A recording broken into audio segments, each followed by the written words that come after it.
Colonial nations are the most overpowered subject type that every country in the game can use completely free. They cost no relation slot. They only count their own military and economic strength, as well as they only take 10% of their development as liberty desire.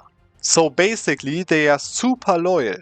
Crown colonies also give you not only 30% of their force limit, but even also 30% of their manpower, making it the only subject type that directly grants manpower. And if you stack global tariffs modifier, then they'll also give you more tariffs than you would be able to get out of the provinces yourself. While colonial nations, of course, tank your governing capacity for you. And in the end, you can even inherit all of your colonial nations with one single click. I'm the student, and in this video I'll show you how you can easily, with not much effort at all, and as any nation in the world, use infinite colonial nations in the entire world for totally free expansion. I present Old World Colonial Nations.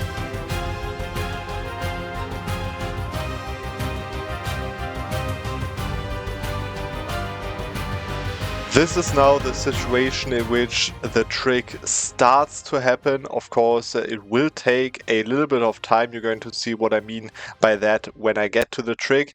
Anyways, before I wanted to show you that, I wanted to address that I recently started my YouTube membership program. So if you want to support me and my channel, and you want to get exclusive membership-only videos of interesting strategies, I have actually one video membership-only already uploaded on this channel. And also I plan to actually discuss my grand strategies, especially in the next few weeks, about the big run that I'm planning right now.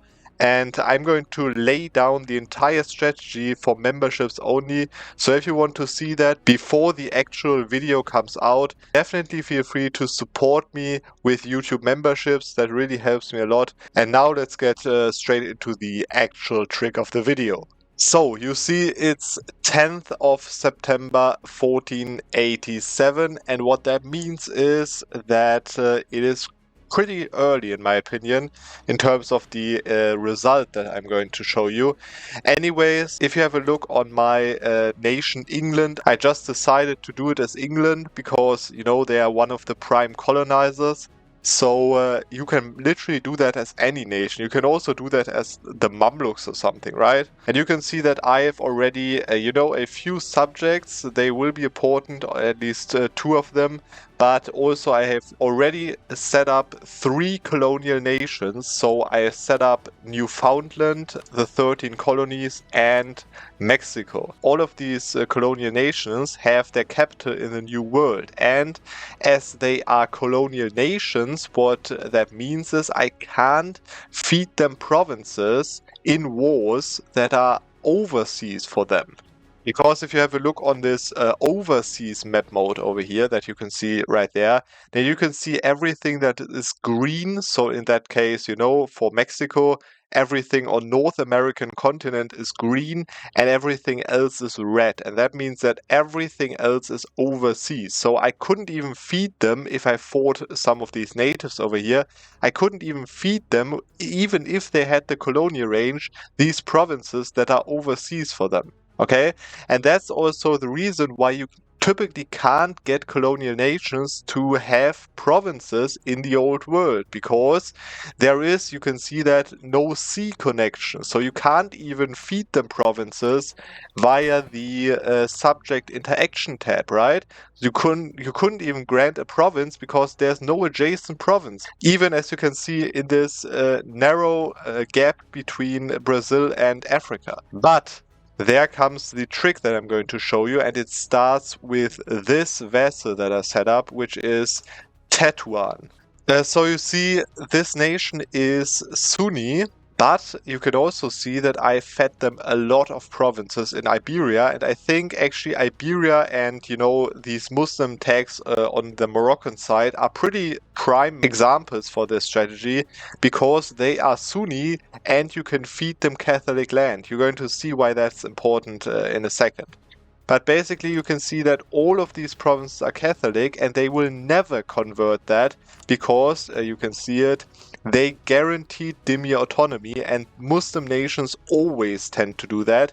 And also you can see that if you hover over that their tolerance is around negative 1.5 towards these Catholic nations, which is both very important. So they won't convert it, but they also don't tolerate them. For example, if you do it with Granada, that would be a bad choice, because they have plus 3 tolerance or something in their first national idea. So they would have a lot of tolerance toward these other religions. What I'm going to do is I'm going to declare war on them. And I have actually a war goal on Fez over here, which is my other subject, which is a very good example, because I have a war goal that I don't have to take, so I won't get war exhaustion, because I will be sitting on this war for quite some time. And you can see, even though they are my subject, I am losing 3 stability, but I'm not getting any aggressive expansion for that. So I can really just very easily do that. Let me just declare war over here, reconquest of Fez. And now I can just, you know, step up again to +1, and that's it. And even reduce the war exhaustion. Now what I'll do is I'll land on the Iberian part and fully occupy that. And then we're going to see what happens next. Nice, I even got a crusade on them. So that will be very helpful actually for this long war, that I'll have all of these modifiers active. Okay, so now you can see I've occupied all of the parts on the Iberian Peninsula, which are all the Catholic provinces. As you can see, they are now controlled by a Catholic nation. So the thing is, I have 95% war score, yes, but I have not even controlled the war goal, and of course no fortified province, as well as not even his capital. And that means that they should not unconditionally surrender to me, so I can just keep this war for ongoing for a pretty long time. And what I'm going to do now is, first of all, I'm going to show you something, which is what I was talking about. Let's just go for the 13 colonies here.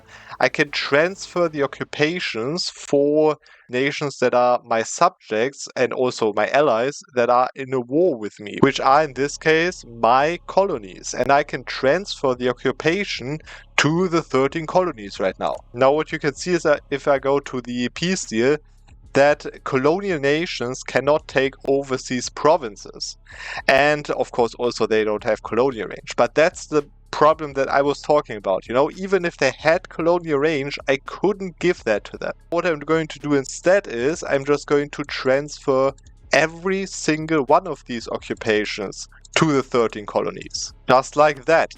And now you see that the 13 colonies control all of these provinces that are Catholic. If you have a look on the 13 colonies religion, then you're going to notice that their religion is Catholic as well. But of course, the nation that owns these provinces is Sunni.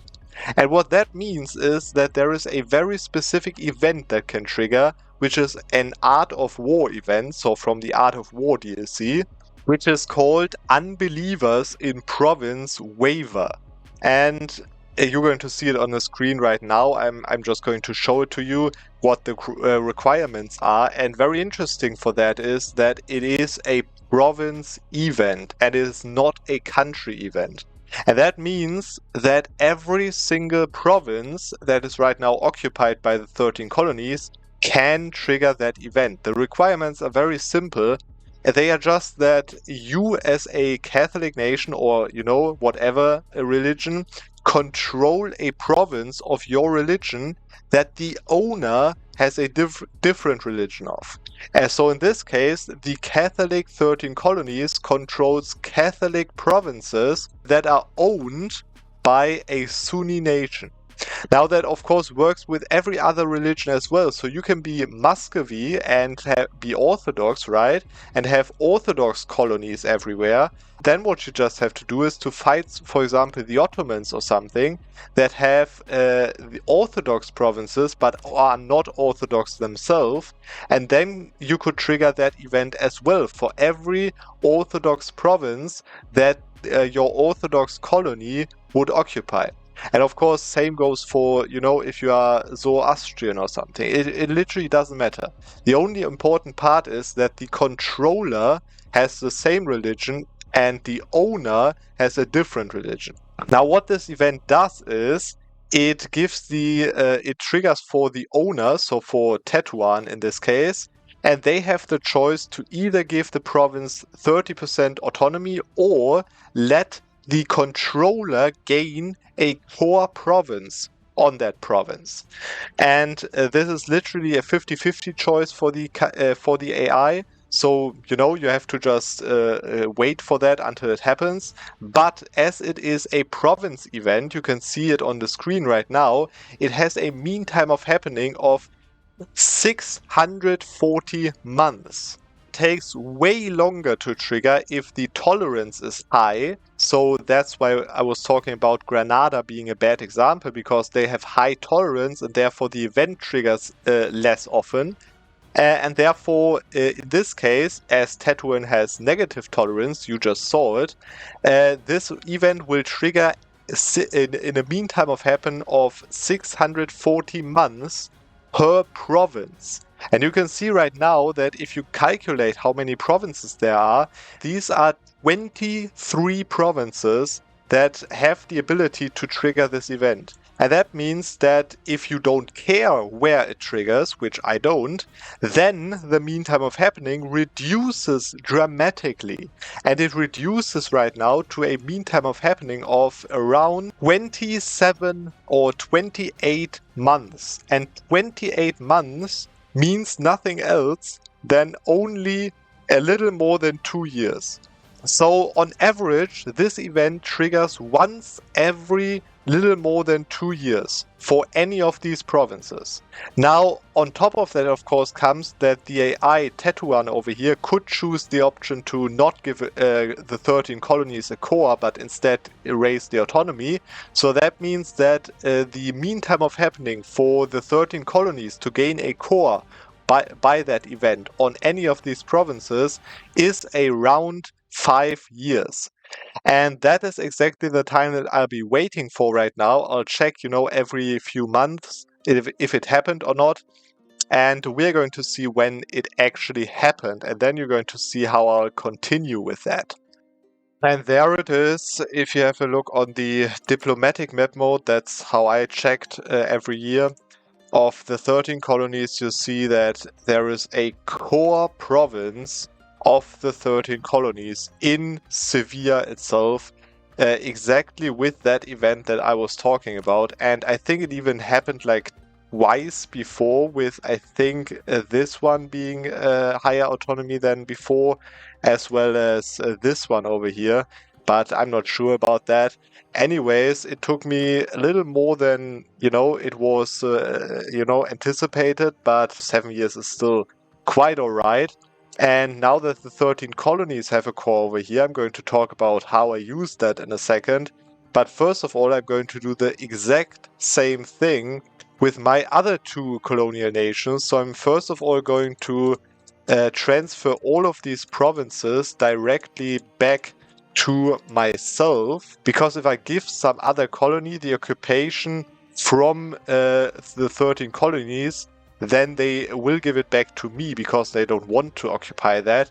But if I first control that and then give it to, for example, Newfoundland, then I gave it to them directly, so they can't give it back to me. So yeah, now Newfoundland, which is also, of course, a Catholic nation, can trigger the same event for the same 23 provinces with the same mean time of happening, even in the same province, theoretically, which would be fine as well. So yeah, let me just see how long it takes for Newfoundland to trigger the core. That's it. As I said, mean time of happening of around 5 years, which happens to be perfectly in this case, 5 years per colonial nation, so 2 cores in 10 years.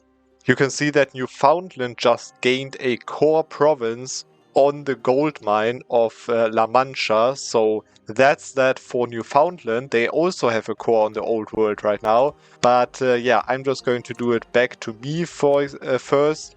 And then to Mexico, my last colonial nation. Let's see how long it takes for them to gain a core on an old world province. And there it is, finally, the last core also for Mexico. It spawned right there in the middle of Iberia. And that is all that I need for now. I'm actually a little bit unlucky over here. As you can see that this war is almost ongoing for 20 years right now. But keep in mind that this entire time I get the Crusade bonus. And I just recently only started gaining the Call for Peace. You can see it's only at 0.7 per month, of course, which is, high, but not as high as you would expect it to be for 20 years. So that's how strong it is to not siege down the war goal and their capital. I have to transfer all of these occupations to me again. Probably I should also siege down the war goal real quick so that I can take full war score from them. There we go, and now I have 99% war score and I can take, of course, whatever I want. And what I want to take is, I want to take all of the core provinces of these colonial nations. Maybe something like this over here. I can, of course, get back to that and to do another war whenever I want, but that's the peace deal for now. And now what happens is I have the cores of my subjects in my hands. And that means that what I can do is I can just go to the subjects interaction tab, for example to Mexico, and grant them a province and grant them their core province in the old world. So like that over here. And then what I can also do is I can of course feed them more provinces now that I have a border to one of their provinces, even in the old world. So I can also feed them Toledo, and I can also feed them this province over here. I can even feed them the coastline already. And I can do this exact same thing also for Newfoundland. So feed them their core, which is La Mancha over here, and then feed them adjacent provinces. So just like that, for example. Also Granada, why not? Maybe also Cordoba, whatever. And same goes for the 13 colonies that I can feed their core of Sevilla, as well as, of course, any adjacent province that I want right now. What happens right now is you can already see there is Mexico, Newfoundland, and the 13 colonies all in the old world. And what I can do with them right now, I can, for example, feed Mexico to the north, to everything that I conquer in the north. I can feed Newfoundland with, adjacent provinces. So I can feed them Alcant, for example, and then, Mallorca, and then to the east, maybe into the Ottomans later. And I can feed the 13 colonies to the south, for example. And what that means is that every single one of these colonies, they don't take a relation slot. They only count their own liberty desire. And they will even give me a lot of money out of these provinces with, if I get the tariff efficiency to 100%, which I got already. And you can see they will even give me gold fleets because of the gold mine over there. So this is totally broken in my opinion. And then on top of that, if you imagine, what you can do is if you fed them like the entirety of Europe, Africa, Asia or something, you can do that, right? They get very low liberty desire from development. So what you can do after that is you can, for example, move your capital first to Cape Verde over here, and then to the New World over here in Haiti. If you were Tech 10, obviously, you could form the Haitian nation, for example, which is one of the easiest New World formables. You just need 2 provinces in this state and your capital over there. And then you can inherit all colonial nations, including, of course, the provinces of the colonial nations that they owned in the old world. You just have to keep in mind that their capital still needs to be in the new world, because otherwise you won't inherit them and instead release them as a subject once you click this decision over here. But anyways, this is it for today. I hope you enjoyed this little trick and this video for this week, and we are going to see, as always, on another Monday.